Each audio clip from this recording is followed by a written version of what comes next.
নিজের বিদ্যালয়কে বস্তির সাথে তুলনা করলেন কুষ্টিয়ার কুমারখালী উপজেলা শিলাইদহ ইউনিয়নের খোরশেদপুর মাধ্যমিক বিদ্যালয়ের প্রধান শিক্ষক মোহাম্মদ মিজানুর রহমান মিজা।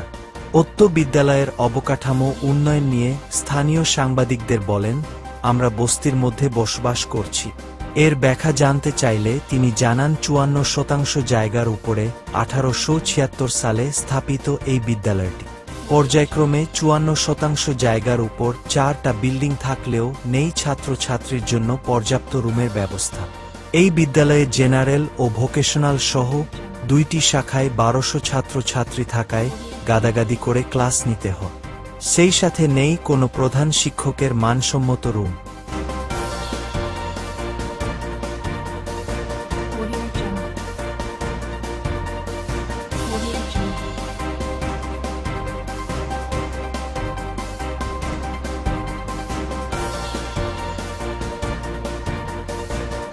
বিদ্যালয়ের অবকাঠামো আমাদের এখানে দীর্ঘদিন থেকে সমস্যা আছে। আমাদের এখানে প্রায় ১২০০ ছাত্রছাত্রী পড়াশোনা করে।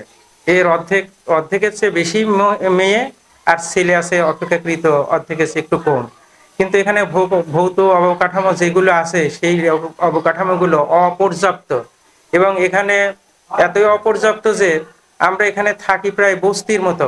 আপনারা এখানে ক্যামেরায় দেখছেন যে আমার রুমটা কত সংকীর্ণ। অন্তত মনে হয় কুষ্টিয়া জেলার এই রকমের হেড স্যারের রুমটা নেই। কিন্তু আমি এটা বাড়াবো কিভাবে? আমার ছাত্রছাত্রীর যেহেতু জায়গায় সমস্যা হচ্ছে, সেই জন্য আমি ওর এই রুমটা ছেড়ে দিয়ে আমি এই রুমটাকে অপেক্ষাকৃত ছোট রুম হলেও আমি এখানেই অবস্থান করছি। তা আমি চাই যদি আমাদের স্কুলের যথেষ্ট অবকাঠামো থাকতো, ছাত্রছাত্রীদের পড়াশোনার পরিবেশ যদি আর একটু ভালো করতাম, অবশ্যই এর চেয়ে আরো ভালো রেজাল্ট হতো।